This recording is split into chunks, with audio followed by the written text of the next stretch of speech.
Je vous demande d'applaudir Geoffrey Crouzet.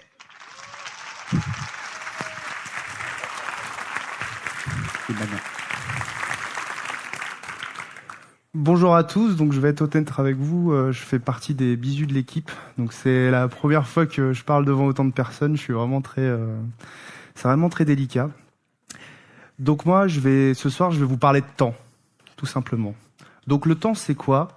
Le temps, c'est une valeur, une vraie valeur, qui nous permet d'agir et de comprendre le changement. Mais quand on parle de temps, si on parle du monde de demain, il faut déjà comprendre son passé, son présent et son futur. Alors, qu'est-ce que nous apprend l'histoire ?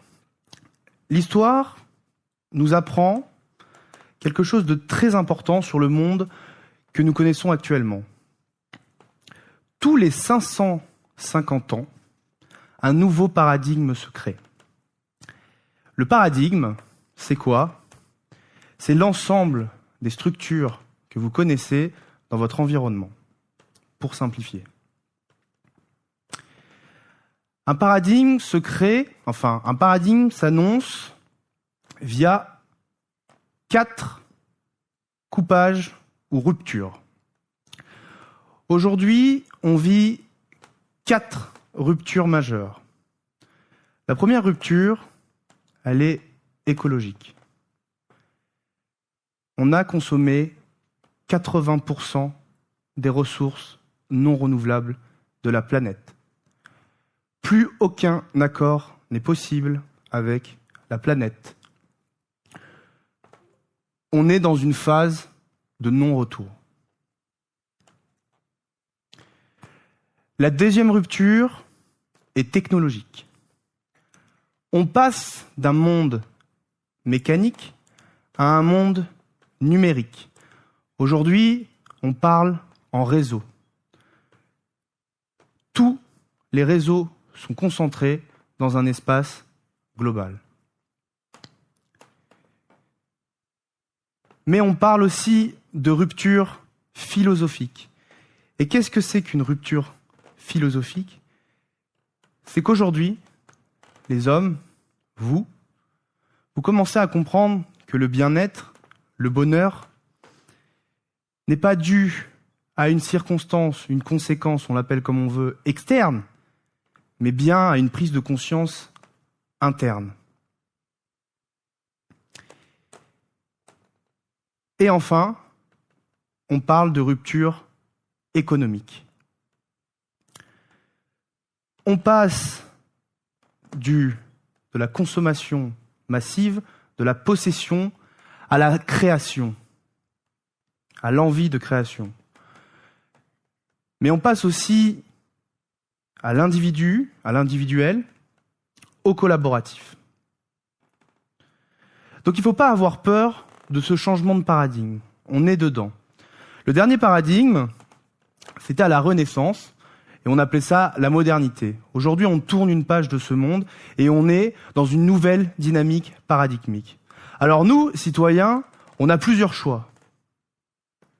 Parce que quand un changement s'annonce, la plupart du temps, que fait l'être humain ?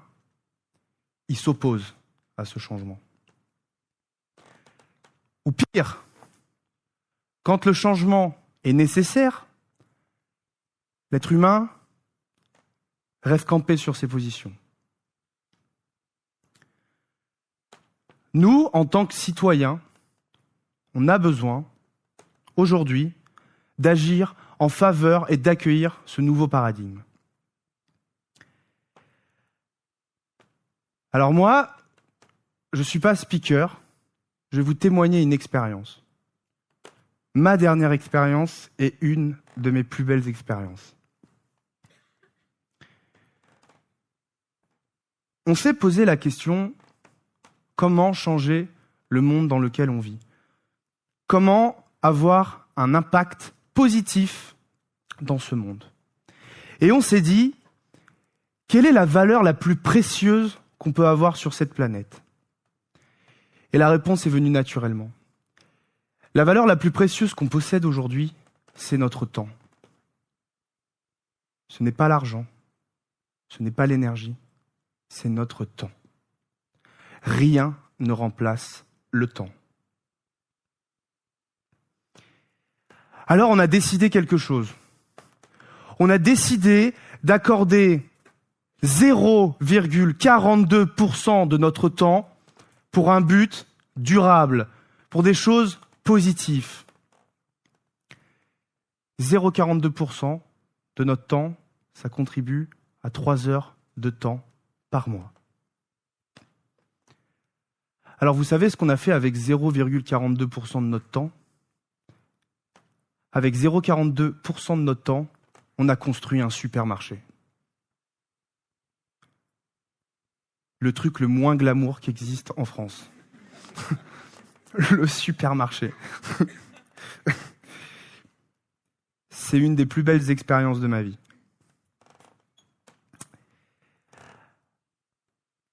Alors je vais vous exposer aujourd'hui quelles sont les conséquences de ce supermarché.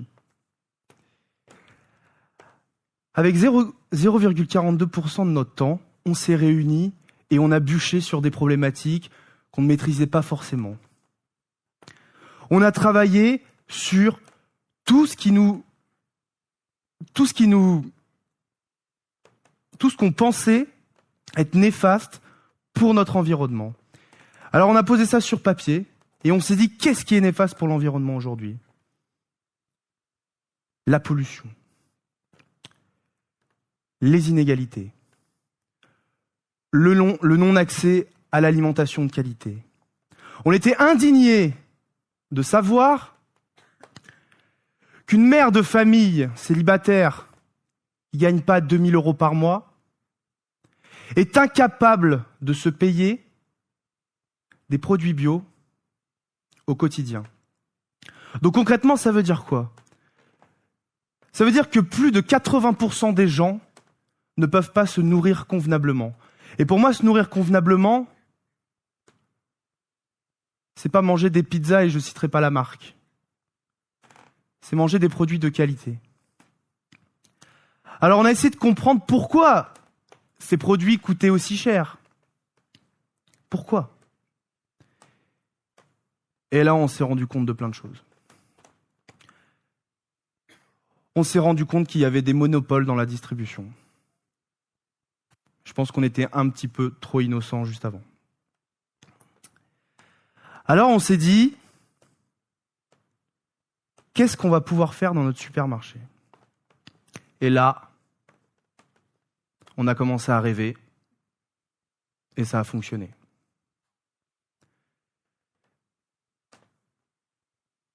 La communauté, chez nous, donne 0,42% de son temps. Ce qui nous permet à nous, à la communauté, d'agir pour notre concitoyen. En donnant 0,42% de notre temps, on peut réduire les frais de fonctionnement de n'importe quelle structure, n'importe laquelle. Alors, on s'est dit, si on n'a pas beaucoup de frais de structure, on va afficher les marges les plus basses du marché. Et c'est ce qu'on a fait. Dans notre supermarché, vous trouvez des produits bio, accessibles à tous. Globalement, aujourd'hui, en donnant 0,42% de votre temps, dans un premier temps, vous pouvez vous nourrir convenablement.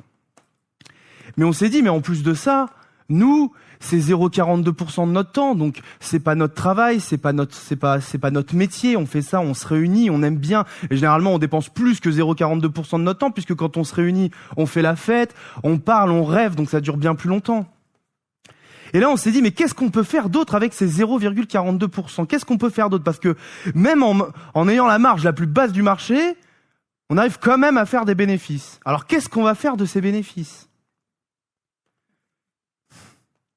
Je crois qu'on est le seul supermarché au monde à se poser cette question. Sincèrement.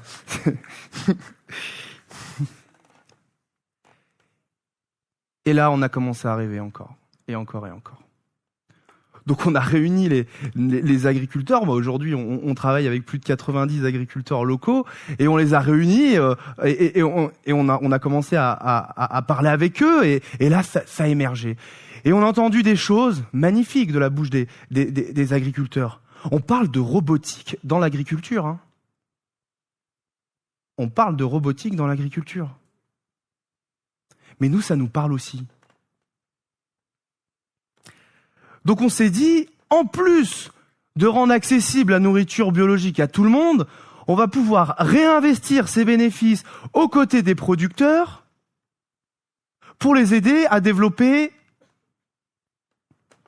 encore plus d'agriculture biologique et favoriser la transition écologique de notre territoire.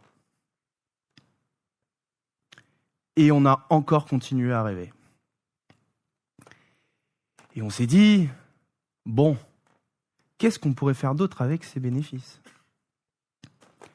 Et là, on a eu un rêve.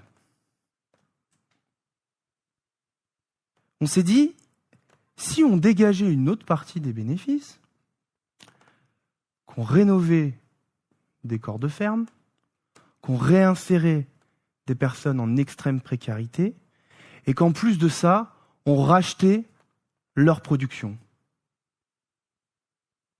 Et là, tout le monde a commencé à pleurer. C'était la fin. Mais on l'a fait. On l'a fait. Donc ce que je vous amène, moi, ce soir, à travers ce talk, ce que je veux vous communiquer comme message, c'est simplement demain, pas après-demain, demain.